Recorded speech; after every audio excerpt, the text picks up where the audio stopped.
पूर्वक करना चाहिए। इसके लिए हठी स्वभाव होना, जिद्दी स्वभाव।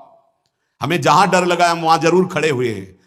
जहां हमें रोका गया है कि यहां भूत प्रेत वास करते हैं, जरूर हम वहां लेटे हैं, जरूर बैठे हैं, देखेंगे भगवान हमारे संग, हम देखेंगे, नहीं डरेंगे। अगर हम ऐसे डरेंगे तो जो डरवा देगा हम डर जाएंगे।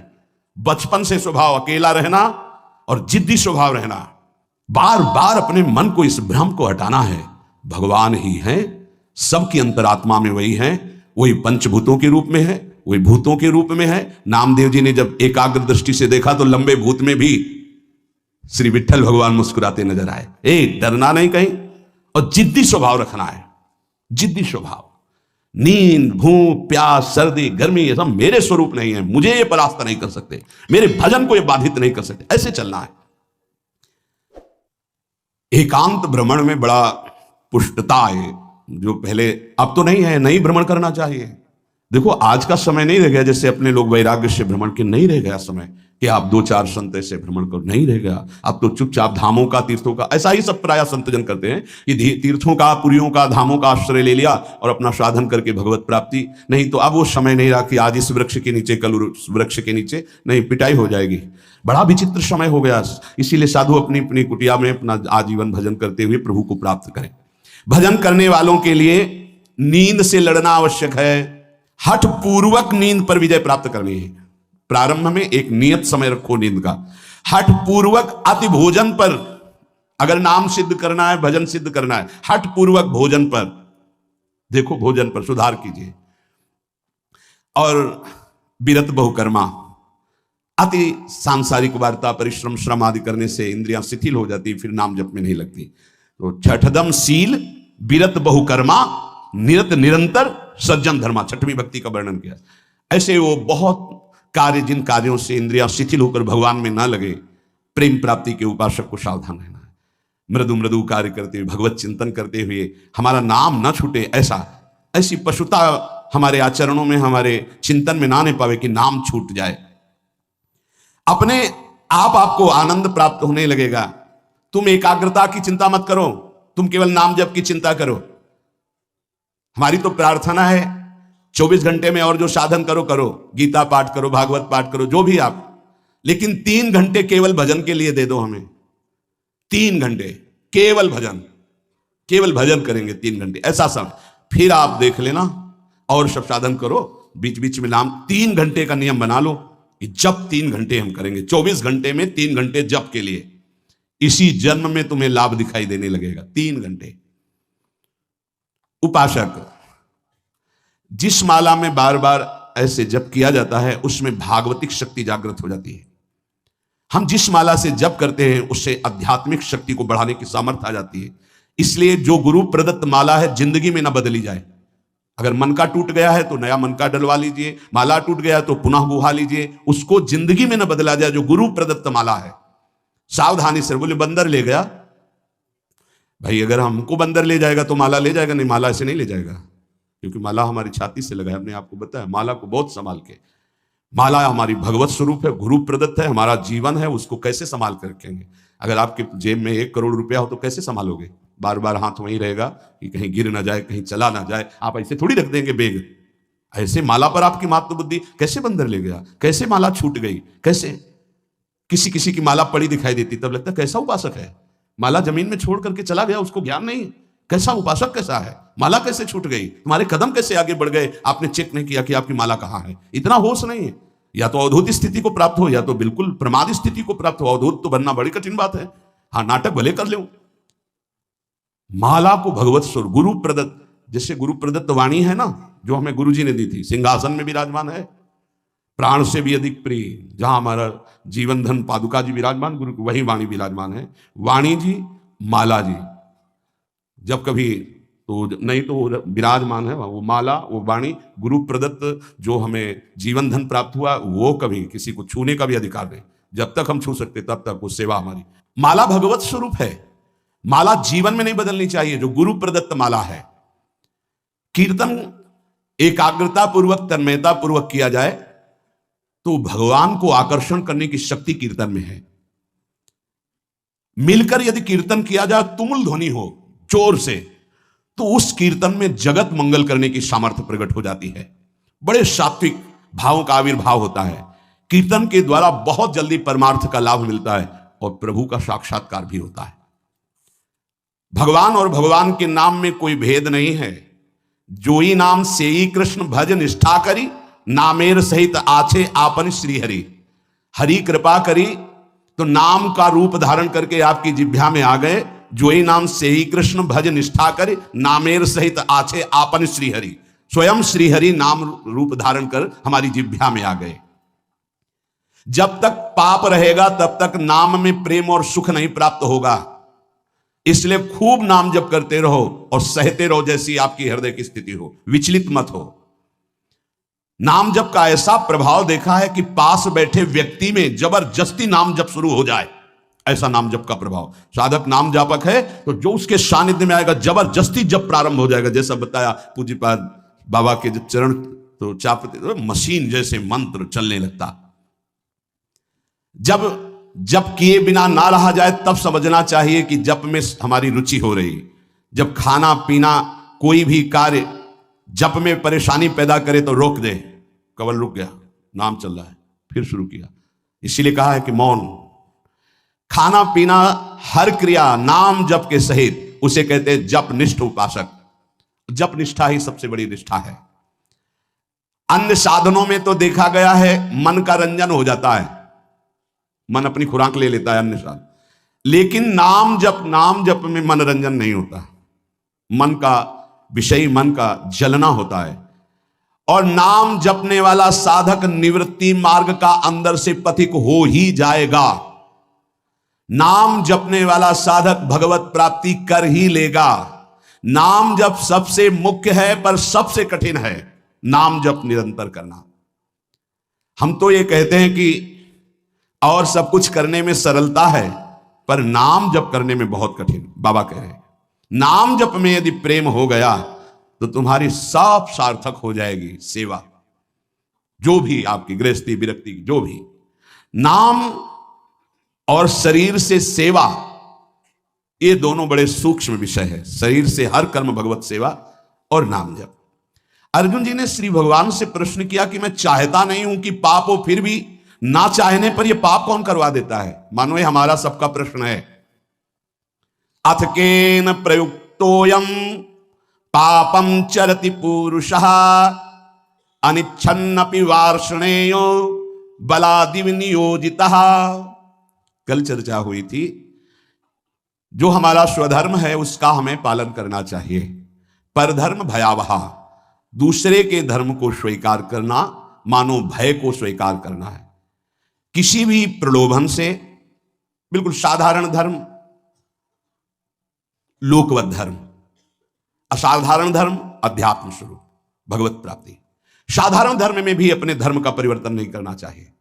जो हमारी भगवान ने धर्म व्यवस्था की है, जहां हमारा जन्म कर्म जो भी विधान रचा है, हम उसके अनुसार भगवत प्राप्ति करेंगे। जो वर्णाश्रम के अनुसार व्यवस्था, उसके अनुसार हम चलेंगे। ये साधारण व्याख्या है। असाधारण व्याख्या है, कल चर्चा हुई थी, हम प्रभु के अंश हैं। हमारा स्व चैतन्य घन अविनाशी निर्विकार पर शरीर। स्वधर्म भगवत प्राप्ति, परधर्म भोग प्राप्ति। योग होना स्वधर्म है और भोगी होना परधर्म है। इसी से पता चल जाएगा कि हम स्वधर्म में हैं कि परधर्म में। ध्यान दीजिएगा, भगवत योग होना स्वधर्म है और भोगों में रत रहना यह परधर्म है। निर्लिप्त रहना भोगों से स्वधर्म है, भोगों में लिप्त होना परधर्म है। सबकी सेवा करना, कुछ ना चाहना स्वधर्म है और सबसे सुख चाहना ये परधर्म है। भगवत प्रेम होना स्वधर्म है, शरीर प्रेम, शरीर संबंधी रिश्ते नातों में प्रेम होना परधर्म है। निष्काम होना स्वधर्म है, सकाम होना परधर्म है। निर्मम होना स्वधर्म है, ममता युक्त संसार में बर्ताव करना परधर्म है। अनासक्त होना स्वधर्म है, आसक्त होकर भोगों में, शरीरों में, रुपया में, नाना प्रकार की सामग्री में परधर्म है। तात्पर्य प्रकृति के संबंध को स्वीकार करके जो कुछ हो रहा है वो सब परधर्म है। परमात्मा के संबंध को स्वीकार करके जो कुछ है वो स्वधर्म है। क्या सुंदर स्वधर्म की व्याख्या है। स्वधर्म चिन्मय चिदानंदमय अविनाशी है। परधर्म जड़ धर्म है, परिवर्तनशील है, नाशवान है। प्रभु का अंश स्वा, प्रकृति का अंश शरीर। स्वधर्म प्रभु से जुड़ना स्वधर्म, शरीर से संसार से जुड़ना परधर्म। शरीर संसार के भोगों की इच्छा परधर्म, भगवत प्राप्ति की इच्छा स्वधर्म। चेतन स्वधर्म, जड़ परधर्म, परमात्मा स्वधर्म, प्रकृति परधर्म। बहुत सुंदर, इससे सुंदर व्याख्या स्वधर्म और परधर्म की मिलना कठिन है। परिवर्तनशील परधर्म, एक रस स्वधर्म। दो प्रकार की इच्छाएं होती हैं, एक भगवान की प्राप्ति की इच्छा, एक संसार की प्राप्ति की इच्छा। भगवान की प्राप्ति की इच्छा स्वधर्म है, इच्छा करना चाहिए। संसार की प्राप्ति की इच्छा परधर्म है, भयावह है, भय प्रदान करेगी, दुख प्रदान करेगी। कहीं कुधर्म को, अधर्म को, परधर्म को स्वधर्म मत मान लेना। दूसरे का अनिष्ट भाव, कूटनीति, आप अपने धर्म में इसे कुधर्म बना रहे हैं, यह स्वधर्म नहीं हो सकता। हमारे यहां देवता देवियों की पशु की बलि चढ़ा रहे कि हमारे इष्ट कुल से चला रहा है, और प्रसाद में बोले ये स्वधर्म नहीं है, अधर्म है। स्पष्ट यज्ञ में आराध्य देव के सामने प्रसन्नता, संकल्प पूर्ति में जो पशुओं की बलि है, कैसा भाव है इसमें? तो कोई बड़ी बहादुरी है? बोले भले पशुओं को लाके काट दिया और कि इससे अंबा प्रसन्न हो जाएंगी। अरे मां है, वो उसकी भी मां है। जगदंबा शब्द किससे सार्थक होगा? जगदंबा शब्द कैसे सार्थक होगा? वो सब चराचर जगत की मां है। मां अपने बच्चे को काट करके ये देखकर सुखी हो जाएगी? नहीं। अगर सुखी होती तो जड़ भरत जी को जब काटा जा रहा था तो अंबा जी काहे को विचलित हो गई? मूर्ति फाड़ के प्रकट हुए, काट के फेंक दिया सब अपने आराधना करने वालों को। यह स्पष्ट यहां आज्ञा है, किसी भी जीव को कष्ट देकर के, बलि आदि देकर, ये हमारा स्वधर्म है। बोले यह धर्म है, स्वधर्म नहीं। दूसरे का अनिष्ट भाव, कूटनीति, दुख देना, नाना प्रकार के जाल में फंसाकर दूसरे को दुख देना, बोले ये कुधर्म है। मनमानी आचरण, शास्त्र विरुद्ध आचरण अधर्म है। और अपने लिए जो निषिद्ध निषेध करता है शास्त्र, दूसरे वर्ण आश्रम, दूसरे धर्म मार्ग का नहीं, ये परधर्म है। कुधर्म, अधर्म, परधर्म का त्याग करके स्वधर्म में चले तो उसका परम कल्याण हो जाता है। तो अर्जुन ने कहा, महाराज इच्छा नहीं है कि हम पाप करें, पर हमसे पाप हो जाता है। ये अर्जुन जी का प्रश्न नहीं, ये तो भगवान कृपा करके अर्जुन जी के हृदय से प्रश्न करवा रहे हमारे लिए। जैसे कई लोग प्रश्न करना तो नहीं चाहता पर पाप हो जाता है, पाप करते हैं। चाहते नहीं पर पुनः पता नहीं, ऐसा लगता है कि कोई हमारे ऊपर सवार हो गया और हमसे करवा लिया।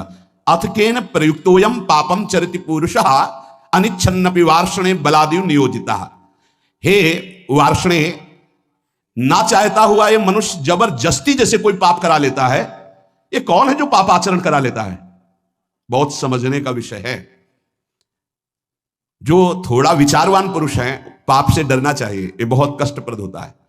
वो पाप नहीं करना चाहते, अनिच्छिन्न, उनकी इच्छा नहीं कि हमसे कोई ऐसा पाप बने, पर पाप कर्म कर बैठते। ये है कौन जो पाप करा देता है? इच्छा तो नहीं है ना। लोग कहते हैं मेरी इच्छा नहीं थी, फिर पाप कैसे हो गया?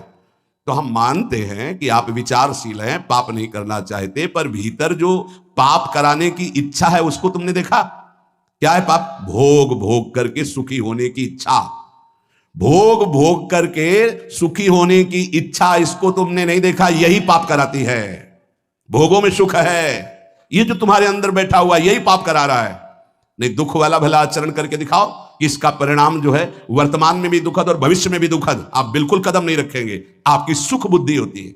अभी हम छीना झपटी करके चोरी कर ली, चैन की, मोबाइल की, 10-20 हजार मिल जाएंगे, उससे अच्छा भोग होगा। चोरी, हिंसा, व्यभिचार, जुआ, जो भी निषिद्ध कार्य होते हैं, अंदर से सुख की लालसा होती है। अनिच्छिन्न केवल उसका यह कहने का है कि वैसे मेरी पाप करने की तो इच्छा नहीं थी, लेकिन भोग सुख की इच्छा ही पाप का मूल है। बलाद्यु नियोजिता, अर्जुन जी कह रहे हैं फिर ये बलात् मुझसे कौन पाप करवा लेता है, मेरी इच्छा तो पाप करने की नहीं। ये संसार में सुख है, भोगों में सुख है, अंदर जिसके ये बैठा है वो पाप किए बिना रह नहीं सकता। जैसे दुर्योधन भगवान को कह रहा है कि जानामि धर्मम न च मे प्रवृत्तिर, जानाम्य धर्मम न च मे निवृत्ति, केनापि देवेन हृदय स्थितेन यथा नियुक्तोस्मि तथा करोमि। केशव, मैं धर्म को जानता हूं पर उसमें मेरी प्रवृत्ति नहीं है, मैं अधर्म को भी जानता हूं पर उससे मेरी निवृत्ति नहीं है। ऐसा लगता है कोई देवता मेरे हृदय में बैठकर करवा रहा है, क्योंकि मैं धर्म जानता हूं। वो देवता है सांसारिक सुख भोग की प्रबल इच्छा, और कोई देवता नहीं। दुर्योधन ने जिसे देवता कहा यही काम है, यही भोग इच्छा है। मनुष्य विचार पूर्वक जब तक इस भोग इच्छा का त्याग नहीं करेगा तो वो नहीं चाहता कि पाप हो, पर उससे बलात् पाप होंगे भोग इच्छा से। इस भोग में सुख है। केन प्रयुक्तोयम पापम चरति अनिच्छ, कौन है जो इच्छा ना होने पर भी जबरदस्ती पाप करा रहा है। श्री भगवान कह रहे काम एष क्रोध एष रजो गुण समुद्भव महासनो महापापमा विद्धेनमिहि वैरिणम। अर्जुन, ये रजोगुण से उत्पन्न हुआ काम यही पाप का मुख्य कारण है। भोगों में सुख है, काम। अब देखो आज की हमारी समाज की धारा किधर बहती जा रही। ये जो बच्चे परस्पर मित्रता, boyfriend girlfriend, live in relation, ये जो आज की नई पीढ़ी में ये रोग लग गया है और इसे स्वीकृति भी है, नाश की तरफ हमारी समाज की वृत्ति जा रही है। जहां संयम, जितेंद्रियता, ब्रह्मचर्य, परम पवित्र शरीर, फिर पाणिग्रहण और आदि आदि आदि, वहां कोई धर्म शास्त्र का भय नहीं, कोई गुरुजनों का भय नहीं, कोई भगवान का भय नहीं। शास्त्र हमारा प्रधान कानून है। वेद, पुराण, पौराणिक, ब्रह्म ऋषि, ये हमारे परम कल्याण के लिए जो सूत्र बोले, ये अगर हम वैदिक सिद्धांत, शास्त्र सिद्धांत, गुरुजनों की वाणी की वृत्तियों को नहीं पहचानेंगे, नहीं सुनेंगे, नहीं समझेंगे, तो हमारी वृत्तियां हमारा नाश कर देंगी। कौन है जो ये पाप करा रहा है? तो भगवान कह रहे हैं रजोगुण से उत्पन्न हुआ ये काम ही पाप का मुख्य कारण है। और यही क्रोध रूप में परिणित हो जाता है। बहुत खाने वाला महापापी, ये बैरी बहुत ही नाश करता है। इस विषय में सबसे बड़ा दुश्मन ये काम है। ये रजोगुण से उत्पन्न हुआ है। ये राग से काम उत्पन्न होता है। बहुत बहुत इसको सीमा में किया गया है। भगवान ने आगे वर्णन किया है कि धर्मयुक्त काम मैं हूं। भगवान धर्मयुक्त काम मैं हूं। पाणिग्रहण संस्कार करके घर गृहस्थी में संतानोत्पत्ति के लिए जो चेष्टा है, काम चेष्टा, वो धर्म में बांधकर निर्विकार होने के लिए, उसे बेविचारी बनाने के लिए नहीं है कि एक सीमा में बंद करके एक ऐसे शास्त्रीय पद्धति के अनुसार चलने से निष्कामता आ जाए। किसी धर्मपूर्वक एक को स्वीकार करके जब, तो घृणा हो जाएगी। आप देख लेना, ये जब से मोबाइल आया और इसके दूषण वृत्तियों को स्वीकार किए तो हमारी नई पीढ़ी बहुत हानि को प्राप्त हो गई। जो नए सिद्धांत अन्य जनों के आए, अन्य प्रांतों के देशों के, वो बहुत हानिकारक हो गए। ये भारत है, ये धर्म देश है। शांति प्राप्त करने के लिए विदेशी जन भी हमारे धर्म गुरुओं की शरण होते हैं, हमारे देश के सिद्धांत, धार्मिक सिद्धांत को स्वीकार करते हैं। देख लीजिए, धोती, चोटी, माला वो धारण करते हैं और उनका उतरेल हम धारण करते हैं। फटे यहां से पैंट, जान दिख रहे, अरे सिल्लो भाई, बोले नहीं वो बड़े आदमी का फैशन है। वाह भाई, गांव में तो अगर कहीं फट जाता था तो कहते तुम्हारा कपड़ा फटा सिल्लू भाई, तो चलो गरीब आदमी वो सिल लेता था। आज बड़े आदमी होके फाड़ के घूमते हैं, नहीं यहाँ से। एक दो बार तो हमने भी पूछा तो फिर इन लोगों ने बताया टोकना नहीं, क्यों? बोले ये फैशन है। तो हमें लगा कि अच्छा, हम तो कहने वाले थे भैया तुम्हें पता है तुम्हारा पैंट फट गया है। अरे शरीर ढकने के लिए वस्त्र है, वस्त्रों का प्रयोग, यहां फटा यहां फटा, जितना फटा उतना बड़ा आदमी। तो हमें लगता है कि ये तो बहुत मतलब विचित्र कोटि की बुद्धि है।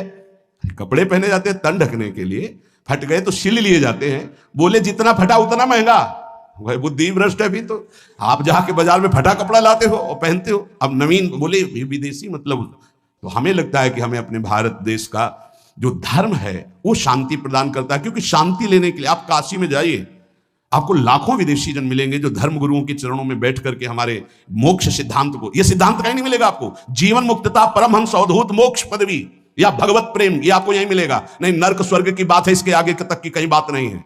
अगर मोक्ष पदवी, जीवन मुक्तता, तो ये यहां की बात है।